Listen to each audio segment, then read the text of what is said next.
वजीर आजम की जेर सदारत अस्करी और सूबाई क़यादत की बड़ी बैठक, मुल्क दुश्मन मुहिम का मुंह तोड़ जवाब देने का फैसला। ज़राए के मुताबिक दहशतगर्दी के खिलाफ हुकूमत ने बासी और दो टोक मौक़िफ़ पर गुज़िश्ता रोज़ वज़ीर आज़म हाउस में इजलास हुआ, जिसमें अस्करी और सिविल क़यादत, चारों सूबों बशमूल आज़ाद कश्मीर और गिलगित बल्तिस्तान से भी नुमाइंदे शरीक हुए। ज़राए का बताना है कि इजलास में फैसला हुआ कि जाफर एक्सप्रेस के हमलावरों को दुनिया के सामने बेनकाब करने में कोई कसर न छोड़ी जाए। रिवायती और डिजिटल मीडिया पर मुल्क दुश्मन मुहिम का मुंह तोड़ जवाब दिया जाएगा। ज़राए का कहना है कि इजलास में नेशनल एक्शन प्लान के तहत कौमी बयानियों को मजबूत करने पर इत्तेफाक हुआ। ये फैसला भी हुआ कि दहशतगर्दों और शरपसंदों के सदेबाब के लिए मौसर और सरगर्म बयानियां बनाने की हिदायत दी जाएंगी। कौमी बयानियों और मुल्क की सलामती के खिलाफ किसी भी किस्म के मवाद का सदेबाब किया जाएगा। ज़राए का कहना है कि मुल्क की सलामती और हमांगी के लिए तमाम सूबों का ताउन और आपसी रवाबित बढ़ाने पर इत्तेफाक हुआ। वफाकी हुकूमत का बिजली सार्फिन को मजीद रिलीफ देने के लिए नेपरा से रजू। नेपरा में सब्सिडी से मुतालिक समाअत 4 अप्रैल को होगी। अप्रैल से जून तक 3 माह के लिए सब्सिडी में इजाफा किया जाएगा। डिस्कोज और के इलेक्ट्रिक सार्फिन को ₹1.71 फी यूनिट रिलीफ मिलेगा और लाइफ लाइन सार्फिन के अलावा तमाम सार्फिन को सब्सिडी दी जाएगी। गुज़िश्ता रोज IMF ने बिजली टैरिफ में ₹1 फी यूनिट कमी की इजाजत दी थी। ये रिलीफ कैपेटिव पावर प्लांट्स पर लीवी से हासिल रेवेन्यू से दिया जाएगा। कैपेटिव पावर प्लांट्स की जानिब से गैस के इस्तेमाल पर लीवी आयद की गई है। हुकूमत की जानिब से बिजली सार्फिन के लिए रिलीफ पैकेज पर काम भी जारी है। IMF की मंजूरी के बाद रिलीफ पैकेज का ऐलान किया जाएगा। पाकिस्तान और IMF के दरमियान होने वाले स्टाफ लेवल एग्रीमेंट के तहत नई कार्बन लीवी मुतारिफ कराने पर भी इत्तेफाक हुआ।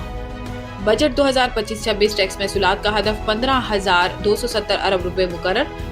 ज़राए के मुताबिक वजारत खजाना ने FBR की टैक्स वसूलियों में बड़े इजाफे का तखमीना लगाते हुए नए माली साल में टैक्स महसूलात का हदफ 15,270 अरब रुपए मुकर्रर किया है।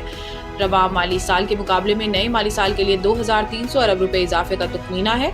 गुज़िश्ता माली साल में FBR की टैक्स वसूलात 9,311 अरब रुपए रही। ताहम आइंदा माली साल के लिए बराह रास्त टैक्स वसूली का तखमीना 6,570 अरब रुपए है। रवा माली साल के लिए बराह रास्त टैक्स वसूली का हदफ 5,512 अरब रुपए मुकर्रर है।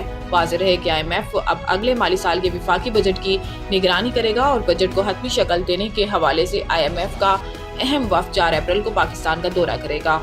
चीन का $1 अरब कर्जा वापस लेने, अप्रैल में मजीद $30 करोड़ अदा करने हैं। सरकारी हुकाम के मुताबिक Pakistan industrial and commercial bank of China ICBC का ये कर्जा इस माह के पहले और तीसरे हफ्ते 2 मसावी किस्तों में अदा किया है। ICBC ने पाकिस्तान को ये कर्जा तकरीबन 7.5% की फ्लोटिंग शरह सूद पर 2 साल कबल दिया था। ज़राए का कहना है कि इस बैंक के कर्जा के $30 करोड़ की एक और किस्त अप्रैल के निस्फ में अदा करना पड़ेगी। गवर्नर स्टेट बैंक कह चुके हैं कि हुकूमत पाकिस्तान ने 2024 में मार्केट से $9 अरब खरीदे हैं। अगर हुकूमत ऐसा ना करती तो IMF प्रोग्राम से रकम मिलने के बावजूद पाकिस्तान के ज़र मुबादला के ज़खायर बमुश्किल $2 अरब होना थे। वजारत खजाना का कहना है कि जरूरत पड़ी तो ICBC पाकिस्तान को मजीद कर्जा देने को भी तैयार है, जिसके लिए बातचीत शुरू हो चुकी है। ताहम शरह सूद के मामले पर अभी इत्तेफाक नहीं हो रहा। पाकिस्तान कर्जों के मामले में चीन पर ज्यादा इन्हिसार कर रहा है।